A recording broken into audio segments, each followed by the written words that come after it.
آه، قبل ما نتكلم مباشرة على مجال العطور كتجارة، كنبغي نتكلم على التجارة بصفة عامة. فمن أساسيات التجارة كاين اللي غادي يقول لي مثلا خديتي واحد المحل في واحد الموقع، موقع استراتيجي، موقع جهزتيه بأحدث التقنيات ودرتي فيه راس المال كبير وجبتي فيه سلعة نقية وزوينة، درتي كامل التجهيزات ووفرتي جميع الإمكانيات، ولكن ضروري لك من واحد الحاجة سميتها السوشيال ميديا. أنا كنقول ضروري مؤكد. علاش؟ لأننا في واحد العصر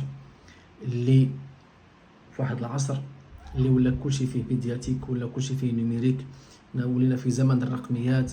خص الانسان يواكب التكنولوجيا باش يمكن ليه يزيد لقدام. ما غاديش نقول لك ما غاديش تخدم نهائيا، ولكن ماشي بحال الا عندك محل وفيه كلشي ضروري وكل فيه يعني جهزتيه مزيان وزدتي عليه التقنيات او خدمتي في السوشيال ميديا بما فيها التجاره الالكترونيه طبعا، وبما فيها فيسبوك، تيك توك، انستغرام وما الى ذلك. ثم نجي لتجاره العطور اللي هي بيت القصيد في هذه السلسله باذن الله. تجاره العطور بصفه عامه كمشروع، انا كنقول حسب تجربتي الخاصه مشروع مربح. مشروع مربح الانسان الا عرف كيفاش يوظف الافكار ديالو، وعرف كيفاش يخدم، وعرف كيفاش يواجه التحديات والصعوبات، فمشروع مربح للغايه. كتبقى مسألة أخرى ديال واحد الإنسان واش يكون خدام في واحد الوظيفة معينة مثلا، واش يخليها ويجي مباشرة لتجارة العطور.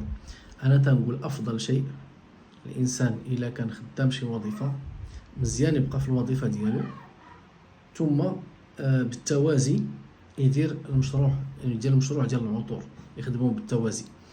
ثم من بعد الا تبين ليه ان يعني غادي مزيان في الطريق الصحيح في التجاره ديالو، فانا ذاك الانسان يتحرر من الخدمه عند الناس.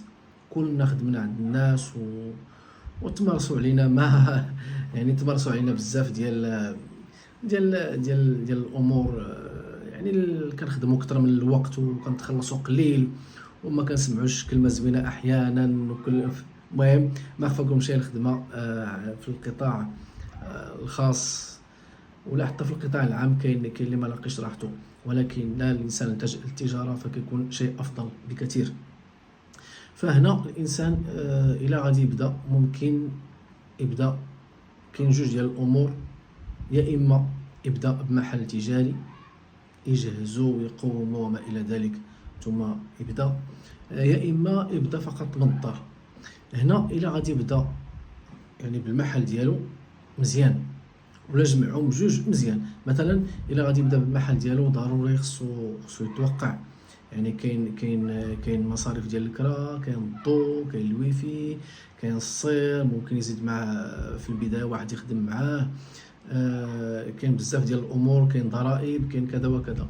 بينما الا خدم من الدار فكتكون يعني كيميل بزاف ديال الامور اللي ذكرت دابا يعني ما غاديش تكون عنده. خدام في الدار ما عليه والو، كاين لا كرا لا يديك لا يخليك، ولكن الا كاين المحل كيكون افضل. فهنا راس المال بطبيعه الحال الا بيخدم الانسان غير من الدار كيكون راس المال قليل جدا اضعافا مضاعفه. ولا تنقول الانسان الا ميسر ليه انه يبدا بالمحل فراه مزيان، ما ميسرش ليه يبدا من الدار وتوكل على الله وما يكون الى الخير ان شاء الله.